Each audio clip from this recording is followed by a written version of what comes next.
ఇవాళ జోగి రమేష్ చేసింది మహాపాపం. ప్రజలు కోరుకున్నటువంటి ప్రభుత్వాన్ని ఇబ్బంది పెట్టాలని ప్రయత్నం చేశాడు. లిక్కర్ స్కామ్ చేశాడు. అరెస్ట్ అయ్యి నిన్న బెయిల్ మీద విడుదలవుతూ నానాయాగి చేస్తా ఉన్నాడు సిగ్గు లేకుండా. చేసిందేమో తప్పుడు పని, చేసిందేమో దొంగ సారా వ్యాపారం. దాంట్లో అరెస్ట్ అయ్యి ఏ ర్యాలీలు చేయకూడదా అని చెప్పి ఒక సీనియర్ పోలీస్ ఆఫీసర్ మీద ఏలెత్తి మాట్లాడుతూ ఉన్నాడు.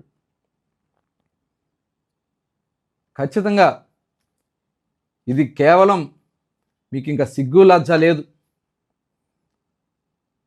చంద్రబాబు నాయుడు గారి ఇంటి మీదకి వెళ్తాం, మళ్ళీ తుప్పు రేగొడతారు.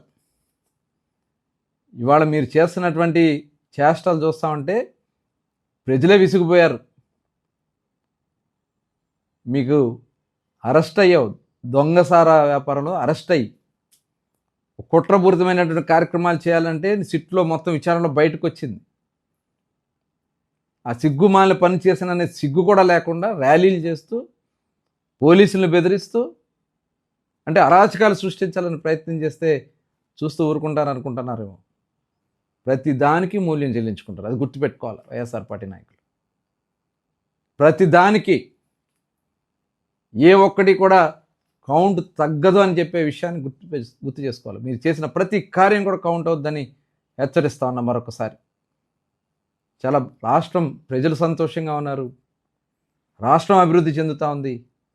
పక్క రాష్ట్రాలతో పోటీ పడి ఇవాళ దేశంలోనే ముందంజలో ఉంది. దానికి సహకరించాల్సింది పోయి పిచ్చి పిచ్చి వేషాలు వేస్తే మటుకి ఎవరిని వదిలిపెట్టే సమస్య లేదని కూడా హెచ్చరిస్తా ఉన్నా.